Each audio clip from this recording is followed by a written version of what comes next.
Hey y'all, it's Diana. Installment of Woman Once Removed, my life story. Tonight I'm doing a request from Naya. She wanted to hear about the Ghost Girls, the group of PTV, PARATRANSVESTIGATORs. Well, I've always been into paranormal activities. I've always believed in spirits and ghosts and all that sort of thing since I was a child. And I've done investigations for most of my adult life, long before it became vogue to ghost hunt. I was always into that kind of thing. Whenever my last husband and I got married, we started doing investigations together. We went to cemeteries and locations that were said to be haunted. We started buying all kinds of equipment, recorders and EMF meters and all that kind of thing, EVP recorders and things. And we really enjoyed it. But by the time he got really busy with his work and didn't have time to go with me anymore, I met a couple of girls. There was Mackenzie from Philadelphia, Mississippi. And then there was DeMonica from Memphis. And Mackenzie and DeMonica were doing a show, the actual first drag show ever performed in Oxford, Mississippi. And I went along as their videographer.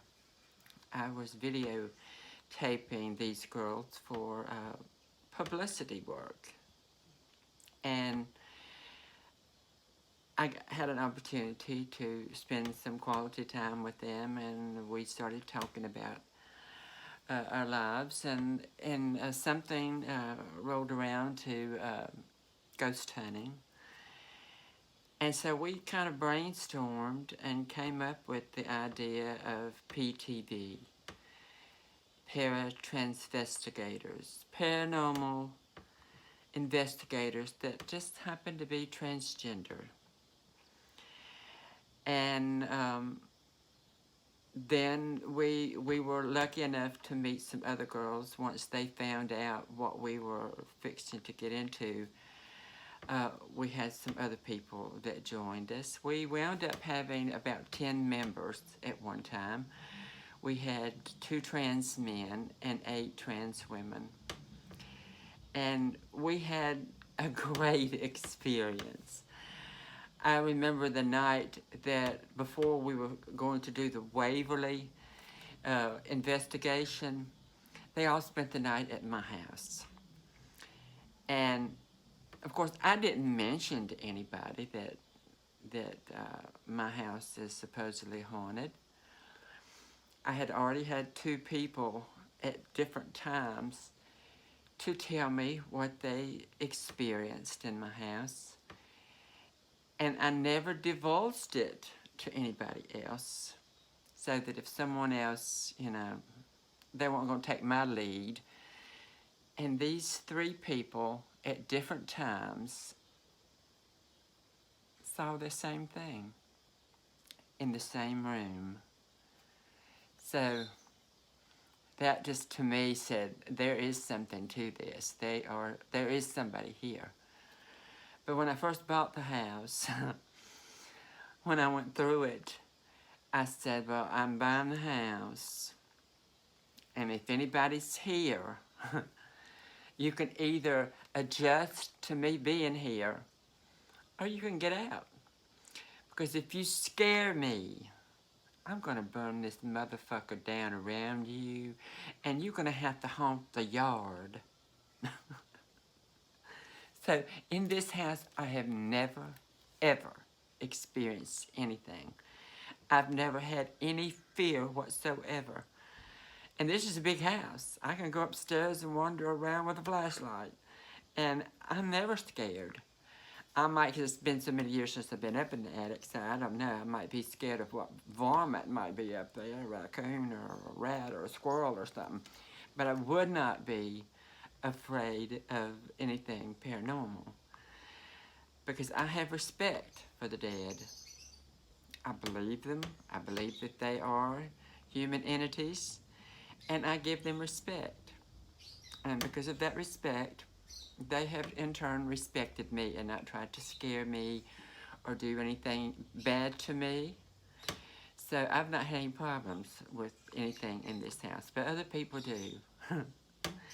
But yeah, in the house that I lived in before this house, and the thing was that my mother and I lived in that same house because, you know, we owned that house and then we owned another house.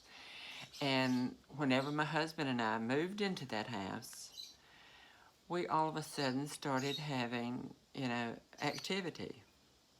Both of us. At one point, he felt something, someone's feet walking across him in the bed. It was early evening. We were watching television. I wasn't even in the bed. I was messing with the computer. And he screamed.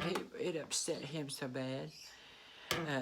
At first, he thought it was me or something, but I wasn't anywhere near the bed. And after that, there would be times, our TV room was across the hall from the bedroom in another part of the house. And he would come to the room and say, "Did you call me?" I said, "No, I didn't call you." And there'd be times that I would hear things that sounded like somebody calling me. And I would go over there and it would be nothing. There were times that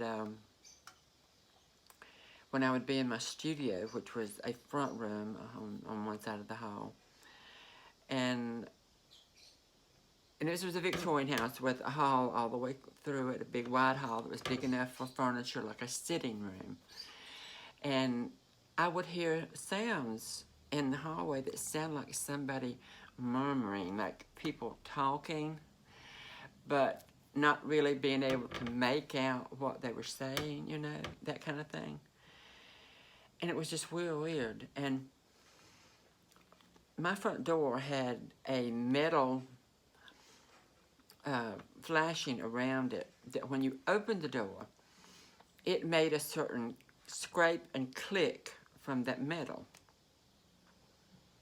And every time anybody come in the door, you could hear that scrape and click. And it got where I was hearing that. There wouldn't be anybody there. I'd be thinking it was my husband coming in. There wouldn't be anybody. And so one day I was in the front parlor that was just right next to the front door. And I heard it. I mean, this was like no mistake. I was right next to it. Opened the door to the hall, and there's nobody there. There was nobody anywhere near the front door. And so I knew there was something. There was some kind of an echo going on with that house. So, yeah. So I've had a lot of experiences with the paranormal, but I've never had any bad experiences. The only time I was ever really scared was one time when I was a teenager. I went out in the country here in Noxubee County, out 388. There's a road called 388 that goes over into Alabama. Well, back then there was a huge 3-story mansion off the road. And I'd always wanted to go up in that house. And it had been empty for about a year. And so I got brave enough to go up in there by myself. And this was like a huge mansion. And I went through all the rooms downstairs, and then I went up the staircase and went through all the rooms there. And then I noticed there was a door that went up. There was another staircase that went up to the 3rd floor. And so I went up there. And there was enough light from the dormers that was bright enough in there I could see. It was a big empty room. But all of a sudden, I felt the most evil presence in that room.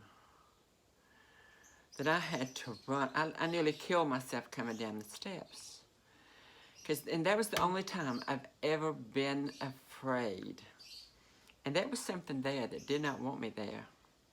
And I obliged by leaving. I was even afraid when I got out of the house to even look up at the dormer. Because I just knew there was something looking at me. But that's the only time. And I have went at midnight into cemeteries with the full moon. And not been afraid, because yeah, when I go, I always went with respect for anything that happened to be there. And I always said a prayer. And I always said a prayer when I got ready to leave, and I made sure to uninvite anything that was wanting to follow me back. So I guess that's one of the reasons I've just never had problems with the paranormal. I think if you believe in it and you show it respect, then it maybe, I'm hoping, it won't bother you. But we girls together and the two guys, we did a good many investigations, mostly in the Memphis area. And then we did the Waverly plantation in West Point, Mississippi. And we had plans for doing a lot of other investigations, but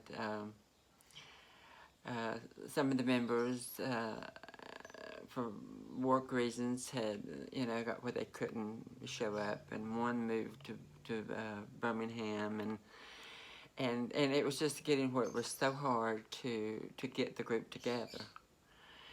And then we just stopped doing it. But DeMonica has recently said that she's thinking that we should get the group back together. So, I don't know. We might get to ghosting again.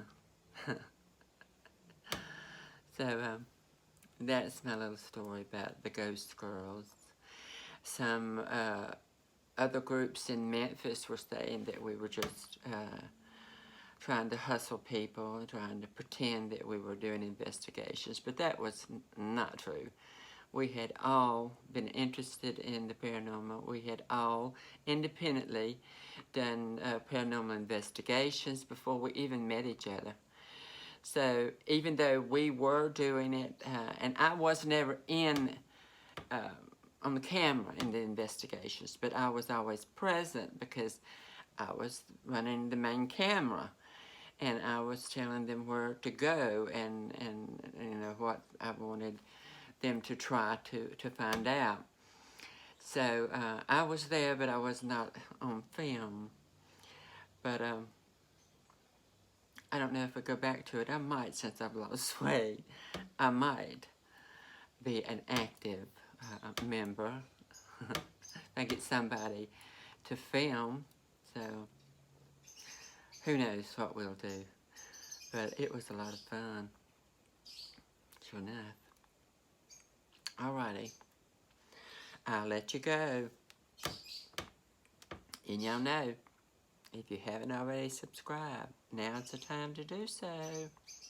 And leave me a comment, because I like to read comments.